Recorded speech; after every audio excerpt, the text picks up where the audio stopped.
अस्सलाम वालेकुम। कैसे आप सब लोग।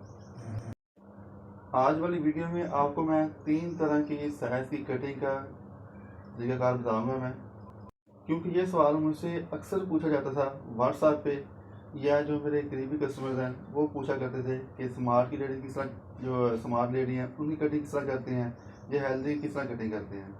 तो आज की कटिंग में मैं ये तीनों साइज़ आपको मैं ये मेंशन करूँगा। तो आइए सबसे पहले इसकी कटिंग स्टार्ट करते हैं। तो ये फ्रंट और बैक को मैंने प्रेस करके इनका सेंटर निकालते हुए ये मैंने फोल्ड कर लिया। तो ये आपको ये इसकी जो फोल्ड है तो वो मैं आपको दिखा रहा हूँ। और दूसरी ख़ास बात ये आप ये देखें कि फ्रंट और बैक का जो बॉर्डर है उनकी जो स्ट्रैप्स हैं वो बिल्कुल एक दूसरे के ऊपर आ रही है। तो इसकी भी आपको ये ट्रिक मैं बता दूं कि जब आपने इनकी कटिंग करनी है, फोल्डिंग लगानी है, तो इनका जो साइड वाला किनारा है वो सबसे पहले आपने कटिंग कर लेना है, फिर इसको शावर करना है, फिर आपने इसकी प्रेस लगानी है। तो फिर इससे ये होगा कि जो आपके बार्डर की स्ट्रैप्स हैं वो बिल्कुल एक दूसरे के ऊपर यानी बराबर आएंगी। अगर किनारा कटिंग नहीं करेंगे तो फिर आपके बार्डर में ऑरेंज शो होगी, तो फिर उससे ये आपकी कटिंग सही तरह नहीं होगी।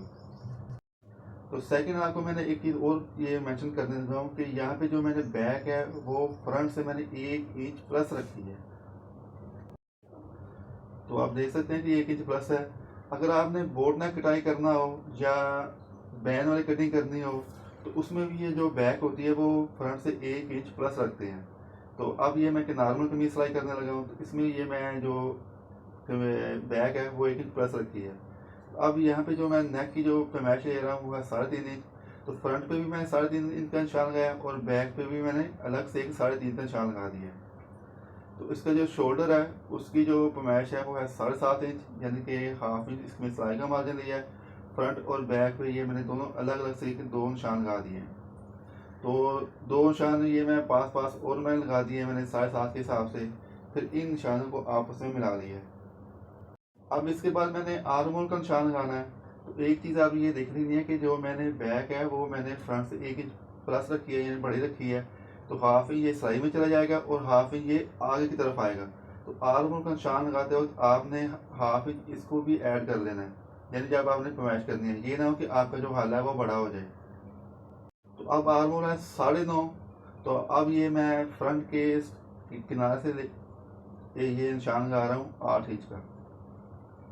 तो जो भी आपका आर्मर हो, स्मार्ट का हो, नॉर्मल का हो या हेल्दी का हो, उसमें से आपने आर्मर से 1 इंच माइनस कर लेना है। तो यहाँ पे मैंने 1.5 इंच माइनस किया है क्योंकि हाफ इंच वो बैक है उसका मैंने इसके अंदर ऐड रखा है। अगर उसको हाफ इंच इसके अंदर ऐड कर दें तो ये 8.5 इंच हो जाएगा। तो अब इसके बाद अब ये शोल्डर की डोनी का ये मैं निशान लगा रहा हूँ। तो बैक पे ये मैंने हाफ इंच का डोन का एक निशान लगाकर फिर नेक के साथ लगा दिया। इसी तरह फ्रंट का भी जो हाफ इंच डोन का निशान लगा के नेक के साथ जो निशान गया था उसके साथ मैंने मिला दिया। उसके बाद अब ये मैं चेस्ट का निशान लगाने लगा हूँ, वो है 20, उसका हाफ होगा 10, तो ये मैंने 10 का निशान लगा दिया। तो अब आर्म होल की गुराई का निशान लगाना है, तो उसका कुलिया आपको मैं अभी बताता हूँ। तो ये जो कार्नर बना हुआ था चेस्ट तक ये था 2.5, तो जितना ये 2.5 था उतना ये 2.5 का मैंने ऊपर निशान लगा दिया है। अब इन दोनों निशानों का सेंटर कर देना है। तो सेंटर पे ये मैंने निशान लगा दिया है। तो अब ये बैक आर्म होल की गुराई का ये आपको मैं कुलिया बता रहा हूँ कि उसकी गुराई किस तरह देनी है।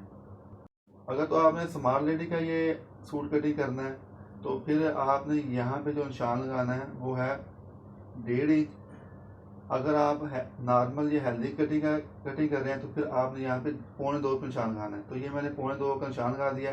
फिर उस निशान को टच करते हुए ये मैंने बैक आर्म होल की कटिंग का ये मैंने मार्किंग की है। सर मैं फ्रंट की आर्म होल कटिंग नहीं कर रहा, उस हिसाब से मैं एंड में करूँगा, उसमें कुछ ज़रा ख़ास चीज़ें बताने वाली हैं, वो इंशाल्लाह आपको मैं ये एंड में आपको ये मेंशन करता हूँ। तो उसके बाद ये फिटिंग लाइन का निशान लगाना है। तो आम तौर पर जो फिटिंग लाइन होती है वो 12.5 से 13 तक होती है। तो ये नॉर्मल के हिसाब से ये मैं कटिंग कर रहा हूँ। तो यहाँ पे जो मैं चेस्ट से जो मैं डोन निशान ले रहा हूँ है 6 इंच।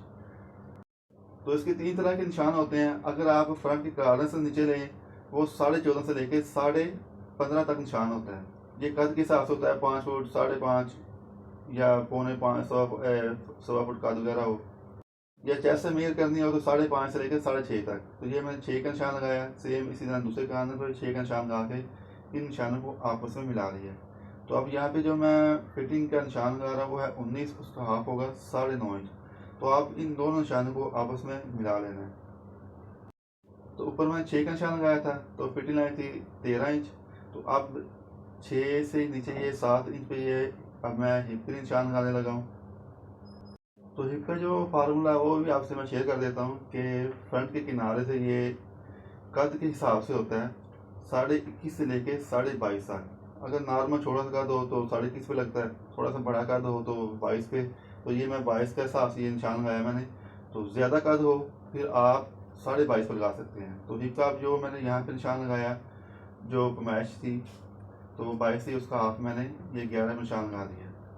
तो अब एक ख़ास बात और कि जो हिप के किनारे बनते हैं वो क्यों बनते हैं, उसकी मार्किंग कैसे करनी है। तो हिप से जो आपने हिप का या यहाँ पे जो मैंने निशान लगाया उससे सीधी एक 2 इंच की लाइन लगानी है। फिर उस लाइन का जो किनारा है उस किनारे को फिटिंग लाइन के साथ मिला देना है। तो आप देख सकते हैं कि अब ये कितनी ये सीधी सी एक लाइन जा रही है। तो अगर इस तरह मार्किंग करेंगे तो आपका जो किनारा है वो कभी नहीं बनेगा। तो अब ये मैं 1.5 इंच एक्स्ट्रा के हिसाब से ये मैं निशान लगा रहा हूँ। तो वीडियो थोड़ी सी ये बड़ी हो गई है, तो मैंने काफ़ी कोशिश की थी कि छोटी हो जाए, मगर जो साइज़ 3 साइज़ हैं तो 3 साइज़ फिर एक छोटी सी वीडियो में बताना ज़रा मुश्किल हो जाते हैं। तो अब आखिर में ये मैं घेरे का निशान लगा रहा हूँ, वो था 23, उसका हाफ का मैंने लिया है 11.5। तो 11.5 से 1.5 इंच प्लस रखते हुए अब इन दोनों निशानों को हिप के दोनों निशानों के साथ मैंने मिला दिया हुआ। तो आइए अब आखिर में आते हैं फ्रंट आर्म होल की जो गहराई है वो किस तरह डालनी है, उसका क्या फार्मूला है, तो वो अब आपसे मैं शेयर करता हूँ। तो आइए अब आखिर में आपको जो फ्रंट आर्म की है जो कटिंग उसकी गहराई किस तरह डालनी है वो अब आपसे मैं शेयर करता हूँ। तो ये चीज़ आपने यहाँ पे ख़ास तौर पर समझनी है। अब आपका जितना भी तीरा है, जितना आपने निशान लगाया, अगर आप स्मॉल लेडी कटिंग कर रहे हैं तो फिर आपने यहाँ पे अंदर डाउन 1.25 इंच का निशान लगाना है। नॉर्मल लेडी या हेल्दी लेडी का अगर सूट कटिंग कर रहे हैं तो फिर आपने 1 इंच माइनस करते हुए यहाँ पे निशान लगा लेना है। तो ये आपको मैंने 3 साइज बता दिए आपने। तो ये निशान लगाने के बाद आप जो फ्रंट आर्म होल है उसकी गुराई का निशान लगाना है। तो सेम वही फार्मूला है जो आपको मैंने फ्रंट आर्म होल का जो फार्मूला बताया था। तो इसी तरह इन दोनों का सेंटर निकाल लेना है। फिर उस सेंटर को जो कॉर्नर बना हुआ है उस तक ड्रा कर लें। अगर स्मॉल लेडी का सूट अगर आपने कटिंग करना है तो फिर यहाँ पे जो निशान लगाना है वो होगा 1.25 इंच। नॉर्मल या जो हेल्दी है तो ये उसका जो निशान लगाना है वो होगा 1.5 इंच। अब इस निशान के कॉर्नर को टच करते हुए जो फ्रंट आर्म होल है उसकी अब ये गुलाई डालनी है। तो यार ये जो नीचे वाला हिस्सा है यहाँ पे जो है ना वो गहराई नहीं डालनी। इस जगह पे जहाँ पे ये मैं क्रॉस का निशान लगा रहा हूँ इस जगह पे सलवटें पड़ती हैं। अगर आप नीचे से वो गहराई की डाल देंगे तो फिर आपके जो बगल वाला हिस्सा है वहाँ पे चुनटे और खिंचाव आना शुरू हो जाएगा। और जहाँ भी गुलाई वाला हिस्सा होता है वहाँ पे लूजिंग दी जाती है। अब जो गहराई का इसका फार्मूला ये होगा कि अगर तो स्मार्ट रेडी का आपने कटिंग करना है तो फिर यहाँ पे आपने 1.5 इंच के हिसाब से ये गहराई का निशान डालना है। अगर नॉर्मल का हो या हेल्दी का तो फिर ये 1.25 इंच के हिसाब से ये गहराई का ये निशान लगाना है। तो ये मैंने 1.25 इंच के हिसाब से ये गहराई का निशान लगा दिया हुआ है। जो गहराई का निशान है वो फ्रंट आर्म होल से यानी सॉरी जो बैक आर्म होल का जो मार्क की है उस निशान से अंदर ये 1.25 इंच का ये मैंने निशान लगाया है। तो अब जो मार्किंग की हुई है उसके मुताबिक कटिंग कर लेनी है। तो फ्रंट और बैक का जो शोल्डर और नेक था उनको मैंने अलग अलग कटिंग की है। तो बाकी सेम एक जैसी कटिंग होनी है। तो साथ साथ जहाँ ये चेस्ट फिटिंग और हिप के छोटे छोटे कट के निशान लगा लेने हैं। तो सबसे पहले ये मैंने बैक के हिसाब से ये कटिंग की थी। तो अब बैक को नीचे से निकाल लेना है और अब ये जो फ्रंट आर्म होल है उसकी कटिंग अलग से करनी है। तो आपसे रिक्वेस्ट है कि अगर आपको ये वीडियो पसंद आए तो लाइक कीजिएगा, शेयर कीजिएगा, कमेंट कीजिएगा और चैनल पर न्यू है तो चैनल को ज़रूर सब्सक्राइब कीजिएगा। तो आप देख सकते हैं कि जो गुलाई वाला हिस्सा है उसकी मैंने आम नॉर्मल कटिंग की है और जो सेंटर वाला हिस्सा था आर्म होल का उसकी मैंने गहराई ये ज़्यादा डाली है। तो उसकी आपको ये मैच भी आपको दिखा रहा हूँ कि ये 1.25 इंच के हिसाब से यहाँ पे इसकी मैंने ही कटिंग की है। तो अगर आप इस तरह कटिंग करेंगे तो फिर आपका जो फ्रंट आर्म होल है वहाँ पर कभी भी जो है वो झोल वगैरह नहीं पड़ेंगे। तो अब आखिर में जो है बाजू में कटिंग करनी है। तो सेम इस तरह ये मैंने चुटकियाँ लगा ली थी। तो इसका फ़ायदा ये होता है कि जो फिर जो फैब्रिक है वो हिलता नहीं है तो जो बाजुओं की तैयार लंबाई है वो है 20.5। तो अब ये स्टार्ट से ये मैं जो ब्लैक मार्किंग है उसको छोड़ते हुए ये मैं निशान लगा रहा हूँ। तो ये मैंने 21 पे मैंने ये निशान लगा दिया हुआ है। तो ये 21 इंच का निशान लगाने के बाद अब जो फालतू फैब्रिक है उसे ये मैं कट कर दूँगा। तो जो आर्म होल था वो था 9.5 इंच। तो ये मैंने 9.5 ही इसकी मैंने उस हिसाब से ये इसकी मैंने फोल्डिंग लगाई है।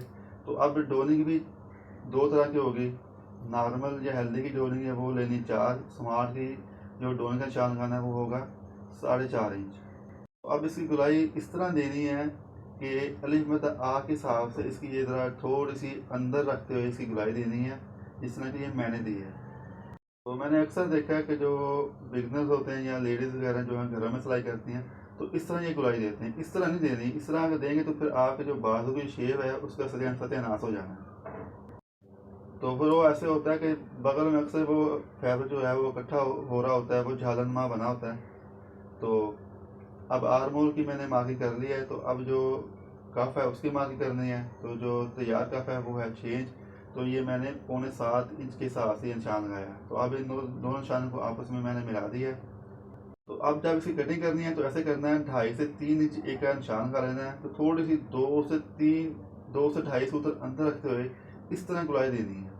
तो इससे फिर ये होगा कि आपके बाजू की जो शेप है वो मज़ीद निखर कर सामने आएगी। तो आपके बाजू की जो एक शेप है वो बिल्कुल परफेक्ट तरीके से बनेगी। तो अब जो मार्किंग की हुई है उसके मुताबिक अब कटिंग कर लेनी है। तो अब जो मैंने निशान लगाया वो मैंने निशान लगाया स्ट्रेट। अब जो सेंटर वाला हिस्सा है जब उसकी कटिंग करनी है तो वहाँ से तकरीबन कोई 2.5 से 3 फुट मज़ीद अंदर करते हुए इसके बाजुओं की गुलाई देनी है।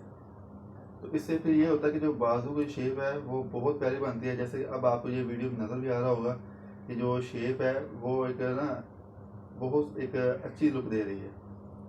तो कभी भी स्ट्रेट कटिंग नहीं करते यानी सीधी कटिंग नहीं करनी। सीधी कटिंग करने से ये होगा कि जो आपके बाजू हैं वो लटक रहे होंगे। तो कटिंग करने के बाद अब जो फ्रंट जो हिस्सा होगा बाजुओं का अब उनकी कटिंग डालनी है गहराई की। तो जो बाजुओं का उल्टा हिस्सा है वो दोनों यानी कि अंदर तरफ है और सीधा ऊपर और नीचे है, यानी दोनों जो बाजू हैं वो आपने मुखालफ लेने हैं। तो अब बाजुओं की गहराई डालनी किस तरह है चलिए वो आपको मैं बताता हूँ। तो ये किनारे से आपने एक 2 इंच का एक निशान लगा लेना है। तो जो निशान लगाया वहाँ से ये गहराई डालनी शुरू करनी है। तो जिस तरह आपको मैंने वो बाजुओं की गुराई का बताया था कि वहाँ से यानी कि गहराई नहीं डालनी, इसी तरह ये जो बाजुओं का जो किनारा है वहाँ से यानी कि ये गहराई नहीं डालनी, उससे 2 इंच एक ऊपर निशान रखते हुए ये गहराई डालनी है। तो इसकी गहराई भी यानी कि अलग मतलब आके शेप के हिसाब से डालनी है। तो यहाँ भी मैंने ये 1.25 इंच की मैंने गहराई डाली है। तो अगर स्मार्ट का आपने यानी कि कटिंग करना है तो फिर आप यहाँ पे 1.5 इंच या गहराई डाल सकते हैं। तो आज वाले वीडियो में आपसे मैंने ये 3 साइज जो है वो मेंशन किए हैं। तो ये 3 सवाल मुझसे अक्सर पूछे जाते थे कटिंग के बारे में, नॉर्मल, स्मार्ट और हेल्दी के बारे में। तो फिर मैं सोचा था कि एक ऐसी वीडियो बना दी जाए कि तीनों साइज जो हैं वो एक वीडियो में ऐड कर दिए जाएँ। तो आप माशाल्लाह देख सकते हैं कि जो बाजुओं की जो शेप है वो एक अमेजिंग लुक दे रही है। तो मुझे उम्मीद है आपको ये वाली वीडियो पसंद आएगी। पसंद आए तो लाइक शेयर कमेंट और चैनल को ज़रूर सब्सक्राइब कीजिएगा। मिलते हैं नेक्स्ट वीडियो में, उस वक्त तक अल्लाह हाफिज़।